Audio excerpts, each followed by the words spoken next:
Hi, my naam is Andrei, vir almal wat intussen ingekom het, en ek wil vandag praat oor die gelykenis van die 10 meisies. Nou dis 'n storie wat Jesus vertel het, 'n gelykenis wat Jesus vertel het, en dit staan redelik aan die einde van Matteus boek, Matteus 25, en dit gaan daaroor dat 'n mens moet gereed wees. Jy moet reg wees. Die ding kom op jou pad, die Here kom op jou pad, die geleentheid kom op jou pad, en jy moet gereed wees. En dis waar ek vandag wil praat. Nou, hoe dit op my pad gekom het is, ek en 'n vriendin praat in die week, en sy sê wel, daar's die voortrekkers vol by haar weet, hulle sien die verkiesing is op pad, en 'n klomp mense het onsekerheid, ons moet gereed wees. So sy moet 'n ding met hulle gaan behandel oor hoe 'n mens gereed is. En ek sê, okay, dis tricky, niemand weet wat gaan gebeur nie, en op die einde van die dag, wat ons wel weet is, maak nie saak wat gebeur nie, Jesus gaan saam met ons deur dit, hy gaan saam met ons daar wees, so wat presies wil hulle hê moet jy doen? En sy sê toe, hulle het klaar al gesê, hulle wil graag hê, sy moet met hulle praat oor Matteus 25, die gelykenis van die 10 meisies. En ek sê wel, is maklik, jy moet net gereed wees. Dit is wat die hele ding sê, die hele hoofstuk gaan daaroor, jy moet gereed wees, jy weet nie die dag of die datum of die tyd of die plek nie, jy moet oop wees, maar spesifiek gaan hierdie gedeelte nie oor politiek nie, dit gaan oor Jesus.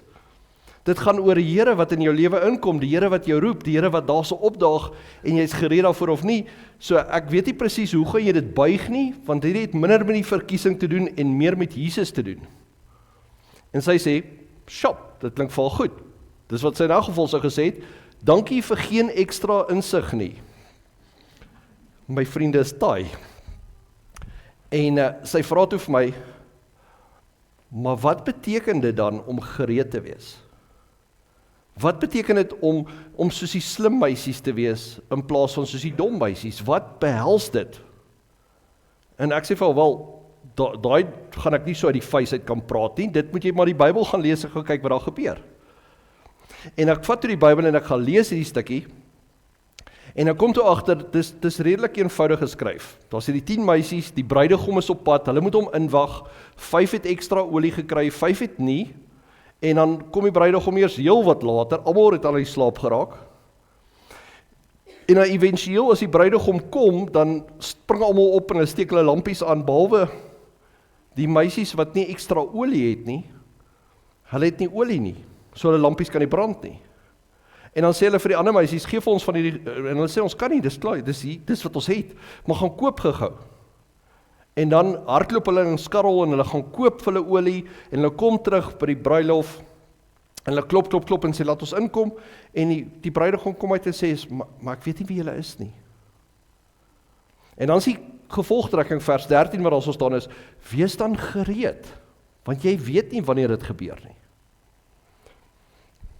Maar dis weer 'n keer 'n triekie ding, want wat beteken dit om gereed te wees? En hoe meer ek toe hierdie ding begin krap aan hom, hoe meer kry ek toe die idee dat miskien verstaan ek hierdie gelykenis bietjie anders as wat dit veronderstel was. Miskien beteken dit vir my in hierdie tyd iets anders as wat ek nog altyd gelees het en raak gehoor het. So ek wil dit graag met julle deel. Ek het my bril vergeet, maar ek het die font groter gemaak, so ons almal sal hopelik dieselfde Bybel lees vandag. Dit gaan so, Matteus 25, die profesie, of die profetiese rede, die gelykenis van die 10 meisies. Vers 1, dan sal dit met die koninkryk van die hemel gaan, soos met 10 meisies, wat hulle lampe gevat het, om die bruidegom in te wag. 5 van hulle was onverstandig, en 5 verstandig. Die onverstandiges het hulle lampe gevat, maar nie ekstra olie met hulle saamgevat nie. Terwyl die verstandiges saam met hulle lampe ook nog olie in houers gevat het. Toe die bruidegom lank wegbly, het hulle almal vaak geword en aan die slaap geraak. In die middel van die nag was daar 'n geroep, hier kom die bruidegom, gaan hom tegemoet. Toe staan al die meisies op en maak hulle lampe reg. Die onverstandiges sê toe vir die verstandiges, geef ons van julle olie, want ons lampe gaan dood. Maar die verstandiges antwoord, nee, daar is nie genoeg vir ons en vir julle nie. Gaan liewer winkel toe en koop vir julle olie. En terwyl die onverstandiges olie gaan koop het, het die bruidegom gekom, en die wat gereed was, het saam met hom ingegaan na die bruilof toe. En die deur is gesluit. Later kom die ander meisies ook daaraan en roep, meneer, maak vir ons oop. Maar die bruidegom antwoord, ek sê vir julle, ek ken julle nie. En dan kom Jesus se laaste woorde, wat so half die punchline, die onderstreepte deel is van hierdie storie. Vers 13, waak dan, omdat julle nie weet op watter dag en uur dit sal gebeur nie. So die grootste ding wat hier wil beklemtoon word, is daai vers 13. Waak dan, omdat julle nie weet op watter dag en uur dit sal gebeur nie. So aanvanklik gaan my kop en sê is, okay, so wat moet ek dan doen om gereed te wees? Wat vra die Bybel van ons om verstandige meisies, om die slim meisies te wees, wat die ekstra olie in die kannetjies het en al die goeders. En ek gaan lees toe 'n bietjie oor hoe is hierdie tradisioneel geïnterpreteer, hoe is al gepreek daaroor. Van die beste preke begin met plagiaat. En toe kom ek agter, die manier hoe hierdie preek baie keer gebruik word, hierdie stukkie baie keer in Matteus 25 gebruik word, is om te sê is, jy weet nie wanneer die Here gaan kom nie. Jy weet nie wanneer gaan hy opdaag nie. Vers 13 is reg, ons weet nie, ons sit hierso, ons sit en wag, net soos wat daai meisies wag in die nag, enige oomblik kan iemand roep en sê, die bruidegom is hierso, en dan moet ons gereed wees. So nou, terwyl ons hierso is, moet ons dinge doen. Ons moet ons Christenskap leef. Ons moet vir ander mense help, ons moet ons liggies laat skyn, ons moet uitgaan en getuig van die Here wat ons aanbid. Ons moet nie terughou nie, ons moet weet, elke oomblik tel. Elke oomblik kan ons laaste oomblik wees. Hier is ons geleentheid om op te staan en te sê, dis wie ek glo, in wie ek glo, dis in wie my glo, wie in my glo. Dis wat my lewe beteken. En ek lees toe die gedeelte en ek sien, okay, hy word so in twee gedeel, die onverstandiges gaan hierdie kant toe en hulle het 'n rol om te speel, die verstandiges gaan en hulle het 'n rol om te speel en hulle word baie mooi vir ons verduidelik dat die verstandiges is die wat ekstra olie saamvat en houers, want hulle weet, hulle het iets om te doen. Hulle gaan hulle liggies moet skyn in die donkerte. Hulle moet gereed wees vir as die bruidegom kom. Maar baie vinnig gaan die fokus weg van hulle af. Ek bedoel, die storie gaan aan, hulle staan en wag, en dan raak almal vaak, raak in die slaap, iemand roep, en dan skuif die fokus eintlik na die dom meisies toe. Ek moet sê onverstandig, né? Die onverstandige meisies toe. En hulle sê, ons lampies gaan dood, en hulle sê, maar ons kan nie vir julle gee nie, ons het net genoeg vir onsself. Wat so bietjie weird is, as jy daaraan dink, want hulle wil nie deel nie. En is Christenskap nie juist daaroor dat jy moet jouself gee vir ander mense nie, soos Jesus homself aan die kruis gegee het vir ons, moet ons nie juist onsself ook vir ander mense gee nie, maar dan sê hulle, nee, ons het nie genoeg nie, sorry, gaan koop vir julle. En dan gaan hulle gaan koop, en as hulle terugkom, dan skuif die fokus van die storie heeltemal weg van die verstandige meisies na die onverstandige meisies toe, en die bruidegom wat uitkom en sê, maar ek ken julle nie, wie is julle? En toe kom ek agter, die groot rolspelers van die storie is die verstandige meisies en die onverstandiges, maar Jesus probeer vir ons meer sê van wat dit is om onverstandig te wees, as wat hy vir ons probeer sê van wat dit is om verstandig te wees. So miskien sluit hy hierdie storie nie reg oop nie, juis omdat ons die vraag wat ons vra is wat wil die Bybel hê moet ons doen? Miskien moet ons eerder die vraag anders te omvra, wat wil die Bybel hê moet ons nie doen nie? Okay, die onverstandige meisies daar's 3 goed wat hulle doen. Die eerste ding is, hulle vat nie houers met ekstra olie saam nie. Die tweede ding is, hulle raak vaak en raak aan die slaap. En die derde ding is, hulle moet gaan skarrel om olie te gaan koop, die oomblik as die dinge gebeur. Okay, so kom ons vat hulle sommer deur. Die derde ding, om olie te gaan koop. Dit was 'n algemene ding in daai tyd gewees. Daar sou, ek het bietjie gaan oplees daaroor, as jy in die middel van die nag olie moes gaan koop het ergens, jy sou dit kon doen. So, lyk nie vir my dit was die groot probleem daar gewees nie. Die skarrel was 'n probleem, die feit dat hulle nie gereed was nie, maar die feit dat hulle moes gaan olie koop, dit was nie die probleem nie. Om die waarheid te sê is, dis juist die verstandige meisies wat vir hulle die advies gee, is, gaan koop vir julle olie. So met ander woorde, as ons nou 'n skuld soek wat hulle verkeerd gedoen het, was dit nie om olie te gaan koop nie. Dit was nie die probleem nie. Die verstandige meisies gee vir hulle daai raad, hulle gaan doen dit, daar is daai opsie beskikbaar, hulle doen net wat normaal is in daai tyd. So die derde een is van die tafel af. Die tweede een, dat hulle vaak raak en aan die slaap, vaak word en aan die slaap raak. En dalk is dit die ding wat ons vir mekaar gaan sê, is dis wat die Here ons teen wil waarsku. Is dat terwyl ons Christene is, terwyl ons sê, Jesus, ek wil U volg, Jesus, ek wil agter U aan, ek wil my beloftes nakom, ek wil saam met U stap die toekoms in, ek wil U volg en ek wil by U leer, en ek wil groei en ek wil sien wat U bou met my lewe, in plaas daarvan dat ek beheer vat, wil ek vir U beheer gee, en ek wil sê, gebruik my, maak my deel van U planne, nie U van my planne nie. Maar ergens langs die pad raak ons dalk baie keer besig, maar ons raak moeg, ons raak vaak. Ons verloor ons skerpheid. En ons raak geestelik aan die slaap. So is dit die ding wat hulle fout gedoen het, is dat die onverstandige meisies het vaak geraak in hulle geloof. Hulle het later nie meer so skerp die Here gevolg of ingewag soos wat 'n mens sou verwag het nie. Dat hulle vergeet het dat Jesus kom, die bruidegom in ons geval, kom terug en hy kan enige oomblik terugkom. En daarom moet ons gereed wees daarvoor. Maar dit lyk vir my dis ook nie die probleem nie. Vir die eenvoudige rede is, die verstandige meisies raak ook aan die slaap. Die verstandige meisies word ook vaak en moeg. So in plaas daarvan dat ons sal sê, wel dis die groot sonde wat hierdie girls gedoen het. Hierdie so is die fout wat hierdie onverstandiges gedoen het, is hulle het vaak en moeg geraak, hulle het hulle oë afgehaal van wat hulle veronderstel is om te doen. Is dit amper asof Jesus 'n storie vir ons sê is, dis iets wat gebeur met ons almal. So die subpreek, as daar vandag vir jou enetjie moet wees, of vir my ene moet wees, is dalk sit ons hier so en ons voel so skuldig, omdat ons geestelik aan die slaap geraak het al partykeer, omdat ons moeg geraak het om die Here te volg, en ons het ons oë afgehaal van Jesus af, en nou sit ons hier met al die skuldgevoelens, en ons moet weer terugkom en sê, Here, ek het alweer aan die slaap geraak in my geloof, soos hoeveel keer moet ek dit alweer sê? Maar dan is dit asof hierdie gelykenis vir ons wil sê is, maar hierdie goed gebeur, dit gebeur met die verstandiges en die onverstandiges. Almal van ons wat hier sit, kan vir 'n oomblik net asemhaal en besef, dit gebeur met almal. Die feit dat 'n mens baie keer geestelik moeg raak en aan die slaap raak, is nie 'n diskwalifiserende faktor vir die Here se liefde nie. So daai ene is ook van die tafel af. Wat ons los met die argument in die begin.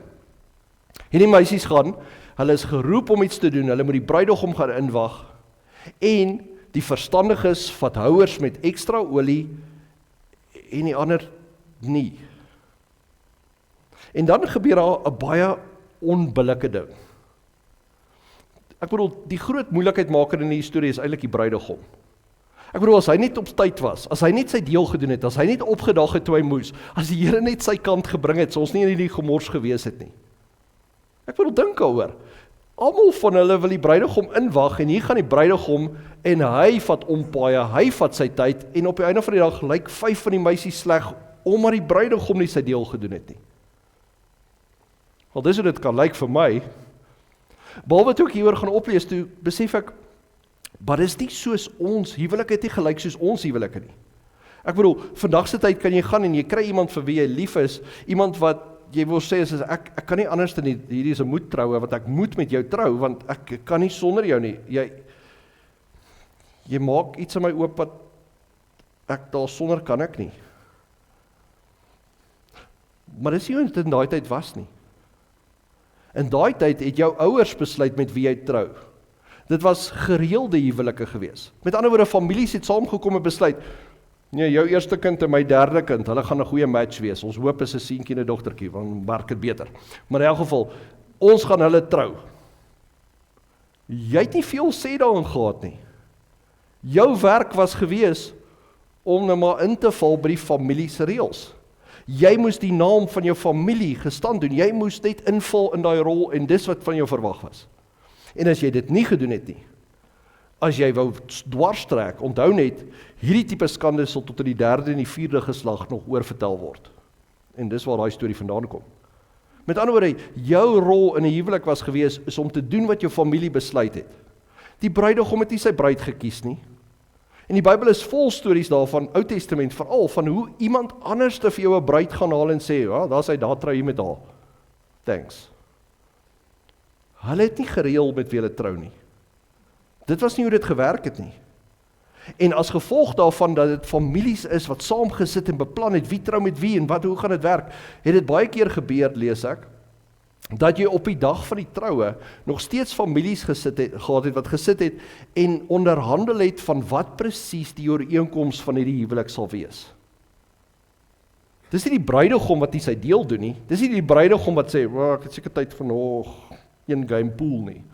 Dis nie hoekom hy laat is nie, dis omdat die families baie keer geonderhandel het tot op die laaste minuut om te kyk wat presies in hierdie huwelik moet gebeur. So as daai meisies gaan en hulle begin hulle olie bymekaar maak en hulle sê, ons gaan nou hierdie bruidegom inwag, het hulle geweet daar's 'n goeie kans dat hy gaan lank vat. Dit was nie die buitengewone onbillike gedrag van 'n bruidegom wat selfsugtig en egosentries is nie.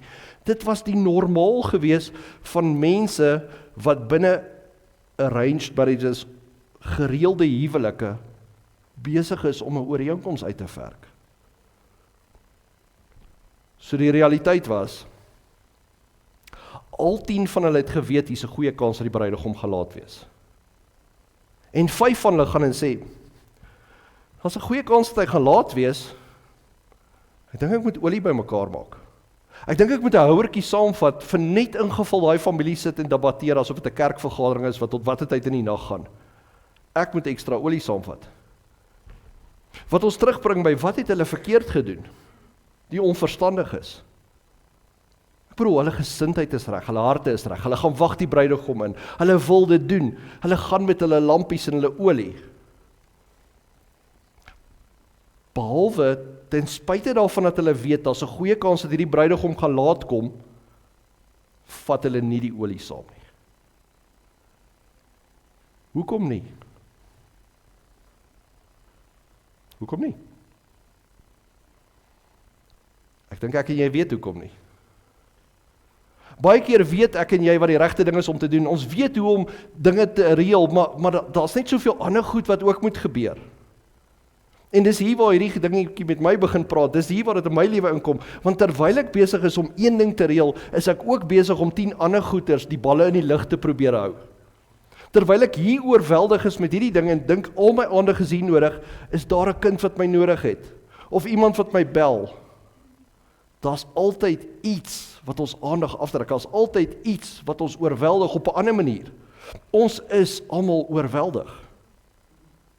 Dis die realiteit. Wat as daai meisies op 'n soortgelyke manier geweet het die bruidegom gaan laat wees, maar hulle het net nie die kans gehad om dit te gaan doen nie. Hulle het net nie die tyd gehad nie, hulle het net nie die energie gehad nie, hulle het net nie die krag gehad om dit te doen nie.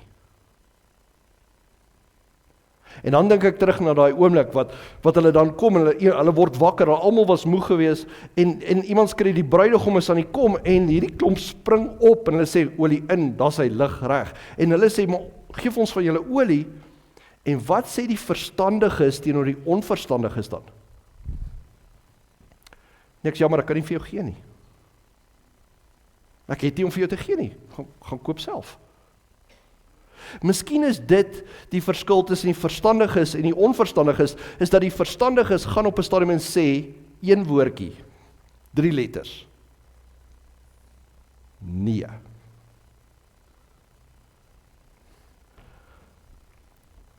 Terwyl die onverstandiges nie nee sê nie. Hulle hardloop. Hulle is besig. Hulle is aan die gang. En hulle kom nie uit nie. Op die einde van die dag, as dit kom by hulle primêre funksie waarvoor hulle gemaak is, die rede dat hulle hier is om die bruidegom in te wag, dan is hulle so besig en oorweldig waarskynlik met ander goeders, soveel verantwoordelikhede, soveel goeders wat hulle op die einde van die dag maak dat hulle self so dun smeer dat hulle nie in 'n posisie is om hulle primêre funksie te kan uitvoer nie. En dis wat hulle onverstandig maak. Hulle smeer hulle self te dun. Hulle sê te veel ja. Of dis wat dit vir my sê. As die gelykenis kom so en hy is soos 'n spieël wat opgehou word na my en sê, watter kant van hierdie lyn val jy? Is jy 'n verstandige ou of 'n onverstandige ou? Is jy besig om te sê, well, good luck, gaan koop daai olie, nee, julle weet nie eens plekke. Of as ek jou wat sê is, ja, nee, is reg hierso. Kom ek gee vir jou van myne, kom ek doen dit, ek gaan gou kyk wat ek kan doen. Is ons nie so besig om ja te sê vir alles en almal, dat ons op die einde van die dag nie uitkom by ons primêre funksie waarvoor ons gemaak is nie. En dis die ding wat met my praat. So wat is jou primêre funksie? Want ek bedoel, as 'n mens daaroor moet begin dink, dan kan jy sê, weet jy wat, ek is 'n ouer, my kinders het nie gekies om hier te wees nie. So ja, primêre funksie is om hulle pa te wees, ma te wees, ouma en oupa te wees. Maar my primêre funksie is om ook 'n man vir my vrou te wees, 'n vrou vir my man. My primêre funksie is ook om die beloftes gestand te doen wat ek vir mekaar gegee het hierso toe ek gesê het, is ek wil met jou trou. Ek wil my lewe met jou deel, ek wil deel in jou lewe. Maar dalk is daar nog 'n groter een agter dit alles.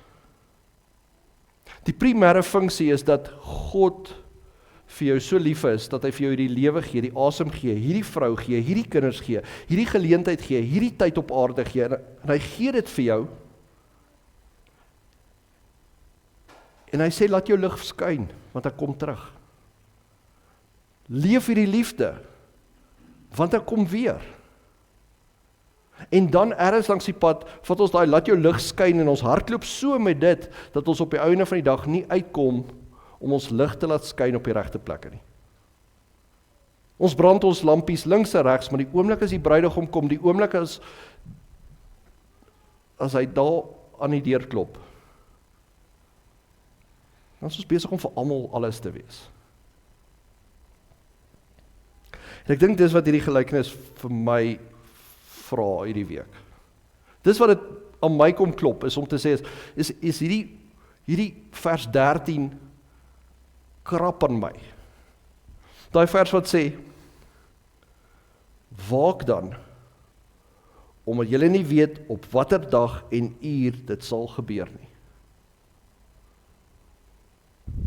As ons weet, daar gaan vanaand 'n storm wees. As ons weet die moeilikheid kom vanaand, gaan ons baie anders te optree as wat ons dink die moeilikheid gaan een of ander tyd kom. Ek dink hierdie gedeelte vra van ons om te sê, waak dan, want jy weet nie wanneer jy gaan nodig hê om jou lig te moet laat skyn nie. Wat as hierdie ding presies die teenoorgestelde wil sê as wat tradisioneel daaroor gepreek is? Dis nie dat jy moet gaan en oralste moet skyn nie, maar eerder om te sê is, wees versigtig met jou olie, maak eerder by mekaar vir jou, sodat jy op die regte plek, op die regte tyd, op die regte maniere kan skyn. En daarmee sê ek nie, maak dit by mekaar en sê vir almal nee vir niks nie. Ek wil sê, wees versigtig daarmee, sodat wanneer die Here opdaag en sê, skyn hier, ek is hier besig om in hierdie verhouding op te daag, ek is hier besig om in jou huwelik op te daag, ek is hier besig om op te daag, hier by die werk, hier by jou vyande, hier by mense wat jy nie ken nie, hier op die straat ook, hier waar ook al, hier in die kerk, maak seker dat jy die olie het om te kan skyn. So hoe lyk jou voorraad op die oomblik? Hoeveel olie het jy om te skyn, om te vertel van die Here wat vir jou goed is? Ek bedoel, daar's mos die gedeelte wat in die Bybel wat sê is, wees altyd gereed om te getuig van die hoop wat in jou leef. Dit is moeilik om te getuig van die hoop wat in jou leef as jou olie op is. As jou liggie op fumes hardloop. So waar staan jy? Miskien is dit nodig dat ons net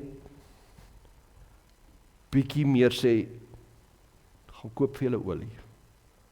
Ek het nie. As wat ons op 'n punt beland waar ons sê, geef asseblief my olie want ek het nou nie meer nie. Waar is jy?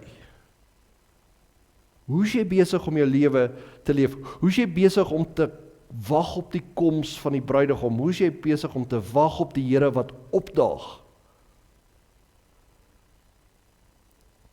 En is jy nie besig om jouself te dun te smeer nie? Dis die vraag wat ek hierdie week mee moet worstel. En ek wil jou uitnooi om dieselfde te doen. Is jy 'n verstandige meisie? Of is jy onverstandig?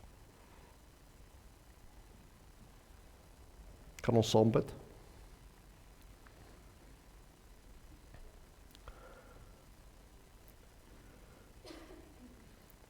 Here, ons word van kleins af groot geword met die idee dat Christene moet skyn, ons moet die lig en die sout vir hierdie wêreld wees, ons moet gee. En dit is so, ons weet, U roep ons om iets te beteken. U roep ons om te getuig, U roep ons om stories te deel van waar U opdaag. Here, maar terwyl ons geroep word om hierdie dinge te doen, vra die wêreld ook van ons 'n klomp ander goed. En baie keer kan hierdie ander goed so oorweldigend word dat ons nie meer asem, energie en krag het vir die belangrike goed in die lewe nie. So ons wil bid, Here, vandag vir onderskeidingsvermoë. Om vandag bietjie dieper te kyk as net waarmee ons alles besig is. En te kyk wat van die goed waarmee ons besig is regtig belangrik. Regtig noodsaaklik. Regtig gekoppel aan ons primêre funksie van wat ons hier op aarde doen. En Here, as ons vandag agterkom, ons prioriteite is die hele plek vol. Dankie dat selfs wanneer 'n mens aan die slaap raak in die geloof, dat dit nie 'n diskwalifiserende faktor is nie. Dankie dat ons nog steeds kan opstaan en kan terugkom na U toe. Kan terugkom in ons lewens begin regryk. En dis wat ons vir U vra hierdie week. Help ons asseblief om te sien waarmee ons moet besig wees en waarvoor ons moet nee sê. In naam bid ons dit saam. Amen.